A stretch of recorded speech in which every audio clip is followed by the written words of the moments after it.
So, I hope this finds you well. I wanted to do a series on slow tech, so I'm not sure if that term comes from the Slow Home podcast, which I really love, but either way the connect tech term definitely does, and that podcast has been really helpful on so many subjects, but definitely has been helping me think about how I want to use my technology and specifically my phone, as for a long time I was very unhappy with my relationship with my phone. I do want to preface all of this by saying that if you are happy with your phone and are not fazed by the amount of time that I say that I've been on mine, everything's different for everyone. Everyone's relationship with their technology is so individual, and I don't want you to feel like I am judging or anything how much or how little you use your phone. For me, I just wanted to get to the stage where I was happy, and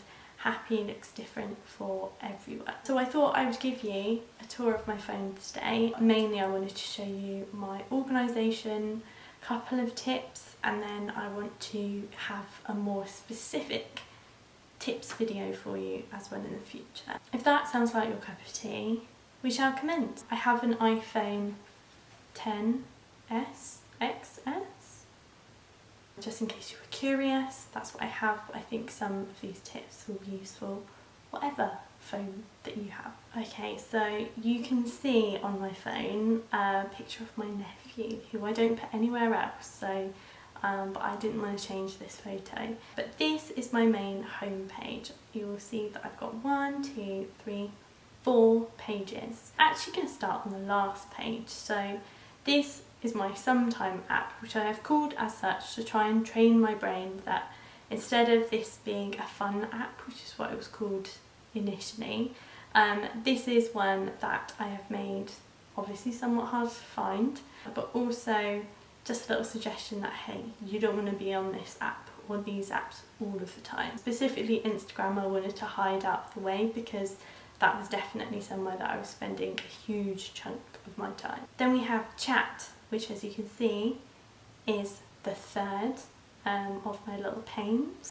So WhatsApp Business I discovered because it lets you set an away message. So everything else is exactly the same, but I really liked that function. Also the light is coming in and out. I really hope that's not too distracting, but please forgive me. So then we are swiping to my second page. So this one is much busier. I have got, as you can see, as few folders as possible. The main one that I wanted to talk to you about on here is my photo section, but then also I'll talk to you about my health section as well. On photo, I have tried to make sure that this phone is much less about my work than the other one, but I still wanted to have some things on there just in case. Pretty much I use VSEO as my editing app. I hope that everyone knows and uses it. I am a big fan. And then I also have on here Camera Connect for Canon, which is what I use to sync my phone with my camera because for some reason it's not letting me do it on my laptop. And also I have mixed captions, which I have been using to caption my stories as a bit of an experiment. Then I also have Mosaico, which I have just chucked all of my photos in to help me have a reference point for my Instagram.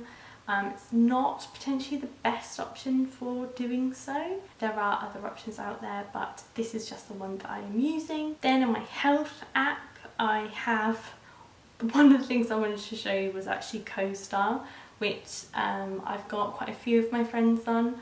I find horoscopes, etc., astrology to be a very fun pastime.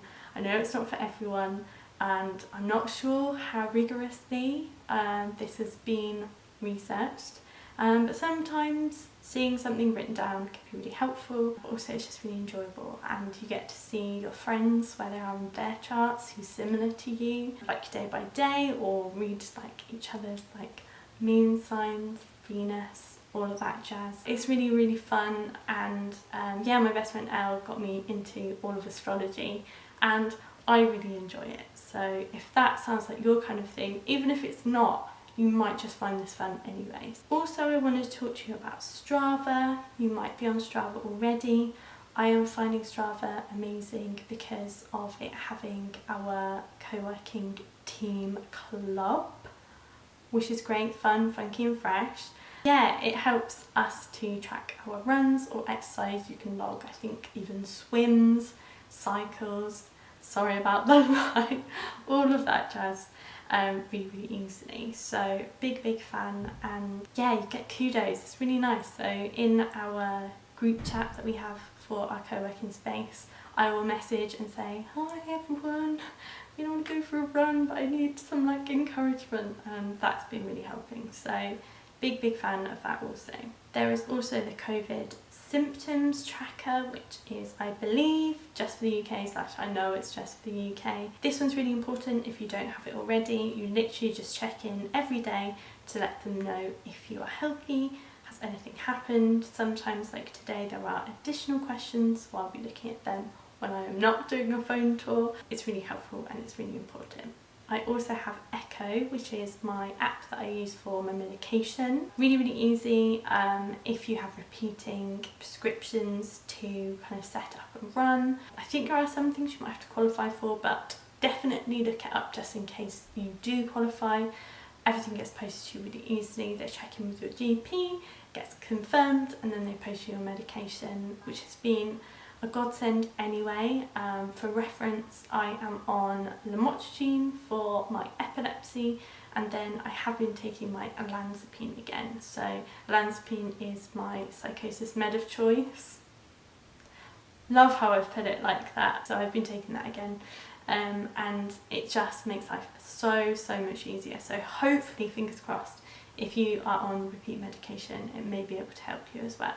Then there's also What 3 Words, which I've never had cause to use, but is a really good idea. Basically, it is an app that allows you to find out exactly where you are via 3 words. So in a tiny grid that covers, I think, the entire country / maybe the entire world, it will give you 3 words unique to that square. So if anything is happening, if you're on, I don't know, on a run somewhere and something's wrong, you need to call the police, you need to tell them where you are given a unique 3-word combination that applies exactly to the small spot that you are in. Such a good idea, so please do research it if that sounds like something you are interested in. So I really hope it is something you're interested in as well. I also have here a folder called Listen, and I wanted to show you, just in case you're learning the ukulele as well, I have a little app here that helps me to tune my ukulele. So I've not looked at any of the other functions,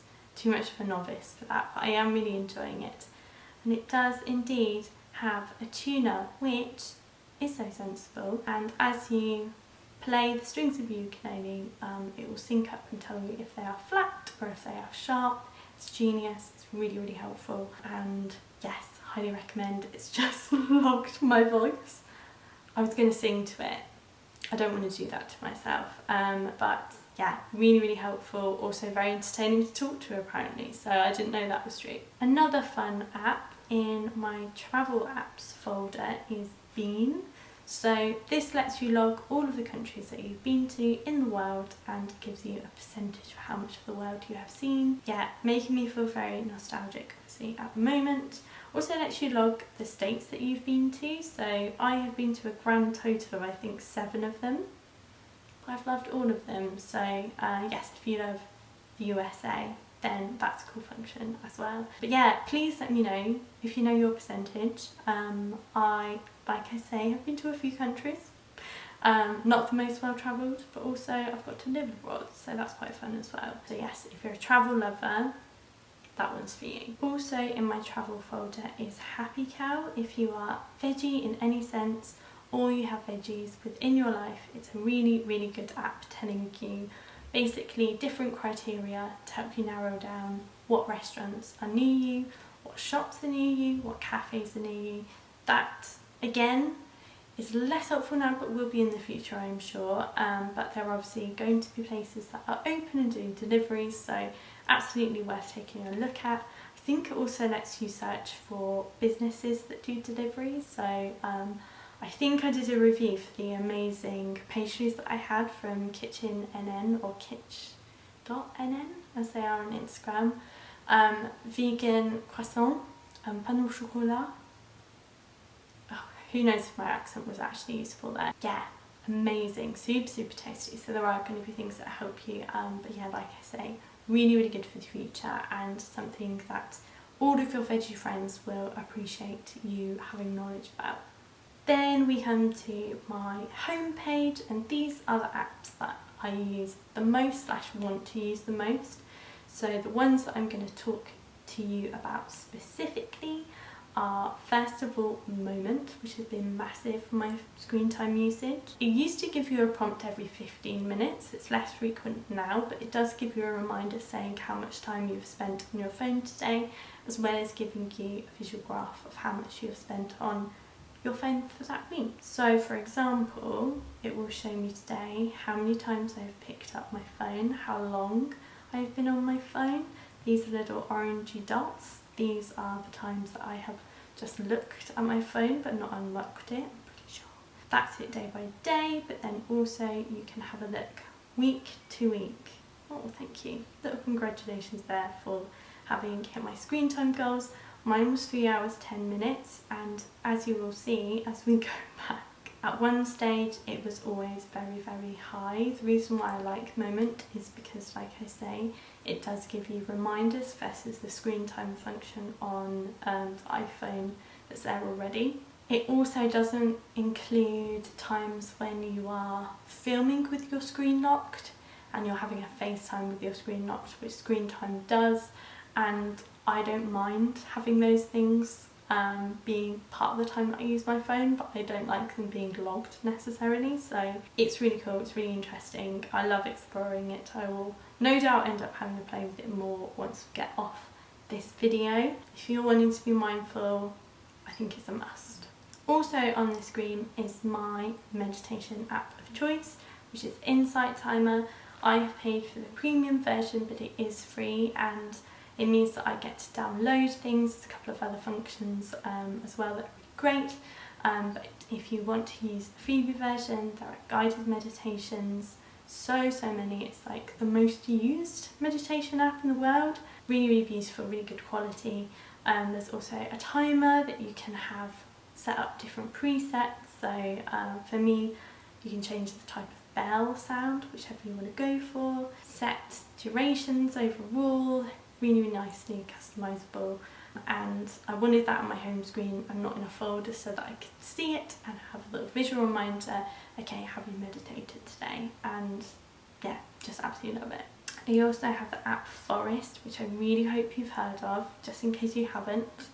I really like apps that give you positive reinforcements for behaviour, so something really fun and really creative to help you set a habit I think is so much more interesting than just like ticking something off or getting reminders.